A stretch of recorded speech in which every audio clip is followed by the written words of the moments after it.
යාළුවනේ අද දවසේ හද කම්පා කරන සිදුවීමක් ගැන තමයි කතා කරන්නට යන්නේ. ඇයගේ නම තමයි නොලියා කැස්ටිලෝ. ඇයට වයස 25යි. ඇය උපත ලබන්නේ 2000 නොවැම්බර් 14. 2026 මාර්තු 26 වන දින. එනම් ඊයේ හවස 6ට ඇගේ කැමැත්ත අනුව වෛද්‍යවරයෙකුගේ ඉදිරියේ ඇයගේ අවසාන හුස්ම හෙළනවා. මොකද්ද මේ කතාව? මොකද්ද මේකේ ආරම්භය? මොකද්ද මේකේ අවසානය? අපි මේ වීඩියෝ එක තුලින් බලන්නට යනවා. රැඳී ඉන්න ලෝකයේ බිඳක් තුලින් මම තරුෂ පෙරේරා. මේ සතියේ මුලදී ස්පාඤ්ඤ රූපවාහිනියක ඇගේ ජීවිත කතාව ඇය දිගහරිනවා. ප්‍රථමයෙන්ම ඇයගේ දුෂ්කර ළමා කාලය ගැන ඇය විස්තර කරන්න පටන් ගන්නවා. ඇය පවසන පරිදි වැඩි කාලයක් ජීවිතය ගත කරලා තියෙනෙත් රැකවරණය ලැබලා තියෙනෙත් නිවාසවල බව තමයි ඇය පවසන්නේ. ඒ වගේම ඇය දිනපතා නිදාගන්න නිදිපෙති ගන්න බවත් පවසනවා. වසර 4කට පසු ඇගේ හිටපු පෙම්වතා විසින් ඇයට මුලින්ම ලිංගික අතවර කළ බව ඇය පවසනවා. තවත් අවස්ථාවකදී රාත්‍රී සමාජ ශාලාවක් තුල පිරිමින් දෙදෙනෙක් තුලින් ඇය අපයෝජනයට ලක් වුණා කියලා තමයි ඇය පවසන්නේ.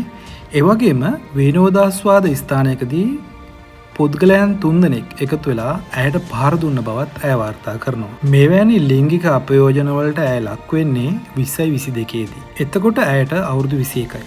ඉන්පසු ඇය සේවදිවි නසා ගන්නට උත්සාහ කරනවා.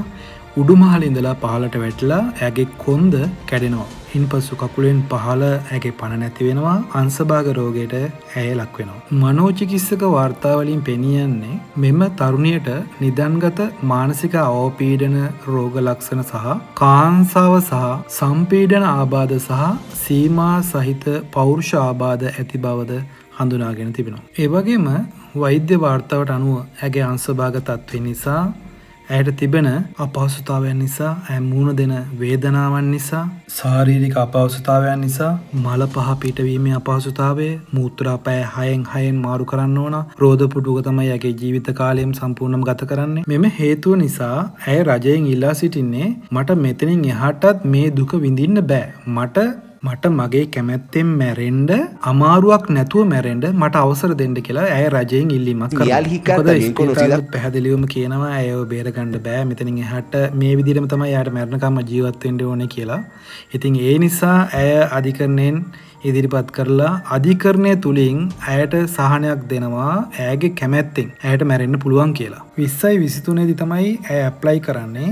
නමුත් ඇගේ තාත්තා ඒකට විරුද්ධ වෙලා ඔහු අභියාචනාවක් ඉදිරිපත් කරලා ඔහු කියනවා එහෙම මැරෙන්න දෙන්න බෑ මම මගේ දරුවා බලා ගන්නම් මට ඇයව බලා ගන්න පුළුවන් කියලා ඔහු පවසනවා. කොහොම හරි ඒ පියාගේ හඬටත් අධිකරණය අහුම්කම් දීලා අවුරුද්දයි මාස 8ක් මේ නඩුව ඇදගෙන යනවා. අවසානයේදී ඇයට අනුමැතිය දෙනවා ඇගේ කැමැත්තෙන් ඇයට මැරෙන්න පුළුවන් කියලා. කොහොම හරි යාළුවනේ මේ තරුණිය ඊයේ දිනේ හවස 6ට තම වෛද්‍යවරයාගේ අතින් මේ මාරාන්තික එන්නත ලබාගෙන ඇය මිය යනවා. ඇය කලින්ම කියනවා ඇගේ දෙමව්පියන්ටවත් ඇගේ සහෝදරයන්ටවත් ළඟ ඉන්න එපා කියලා.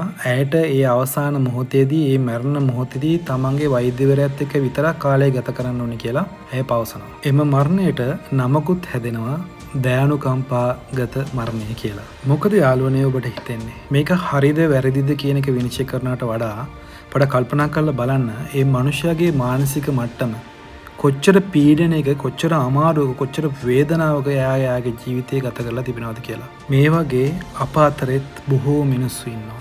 තමන්ගේ ජීවිතේ විනාශ කරගන්න තමන්ගේ ජීවිතේ නැති කරගන්න බලාගෙන ඉන්න මිනිස්සු බොහෝමයක් ඉන්නවා. එවැනි අයට පුළුවන් තරම් සහාය වෙන්න යාළුවනේ. පුළුවන් තරම් මේ මිනිසුත් එක්ක කතා කරන්න. මේ මිනිසුන්ගේ දුක බෙදා ගන්න. මේ මිනිසුත් එක්ක කාලය ගත කරන්න. ඔබට කරන්න පුළුවන් උපරිම දේ එවැනි මනුෂ්‍යයන් වෙනුවෙන් කරන්න කියලා මං ඉල්ලීමක් කරනවා. ඔබගේ අදහසත් කමෙන්ට් එකක් දාගෙන යන්න. ඔබට good luck.